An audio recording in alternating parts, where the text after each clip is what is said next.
Hey everybody, welcome back to 1776 or Bust. So tonight I'm going to do kind of a quick follow-up on a holster that I reviewed probably 2 or 3 months ago, maybe a little bit longer than that. And it's one of the videos that I got a lot of hits on. However, I got a lot of negative feedback, I guess you could say, in regards to what my feelings were about the holster. And if you don't recognize it, this is a Vedder holster. And I know a lot of people really like these holsters, and that's one of the main reasons why I went out and purchased one. So in the original video, I complained a little bit about how I felt the price was a little steep and that the molding inside wasn't exactly very, I guess you could say molded to the pistol itself, so there wasn't a lot of fine detail on the internal side of this. But what I decided to do is I decided to wear this week and give it another try, see if I was wrong. And I don't think there's anything wrong with that. I mean, obviously, if a lot of people have faith in this holster, I can definitely see that maybe I jumped the gun a little bit, or maybe I didn't. So what I decided to do was I decided to actually wear it for another week and see how it felt. I've been switching on and off of holsters for a while now, and this week is my PPQ carry week, so I decided let me try this holster out again and see how it fits. So from the get-go, I have to say that I may have been wrong initially on this holster. Now, one of the things I did notice about the gun, or I should say the holster itself, and the gun is safety checked, just so you know, see, it's empty.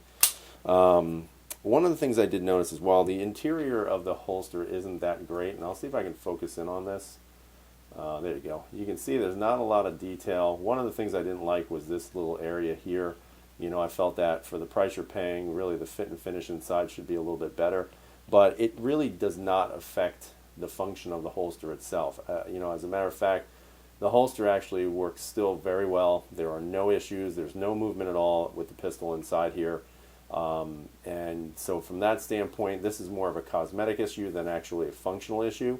So I don't think it was that big of a deal now that I look back at it and have worn it again for a week. In regards to the fit, the way it fits, it doesn't matter if I'm wearing a thicker belt or let's say the Core Essentials belt, which is thin and it's reinforced.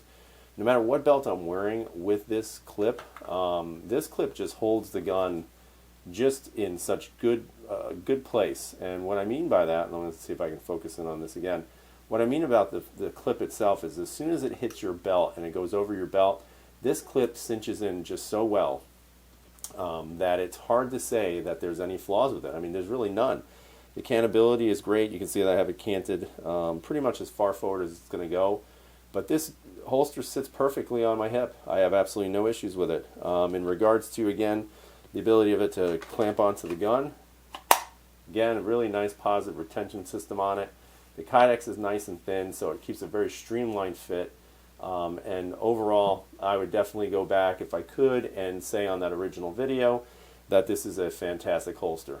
So revisiting it, 3 months later, wearing it again consistently, I definitely would say if you're looking for a good quality Kydex holster for inside the waistband, don't look any further. I mean, this is a great holster. Now, this is not knocking any of the other holsters I have. It's, I still love my Tactical Justice holsters, but looking back at it now, this is still a fantastic holster. So again, if you guys are looking for a good holster to buy, something that's going to hold your gun really well, where the clip works extremely well especially, I would definitely give this a thumbs up and say go ahead and get one. So that's kind of my retake on the Vedder holsters. Again, really nice stuff. No real issues. I mean, yeah, there are some cosmetic blemishes maybe on the inside, but nobody's going to see that anyway. And as long as it doesn't interfere with the actual function of the holster, which is basically to hold it in place and make sure it doesn't move, then this actually might be the holster for you. So I hope you guys have a great night. Be safe out there. And as always, freedom is never free.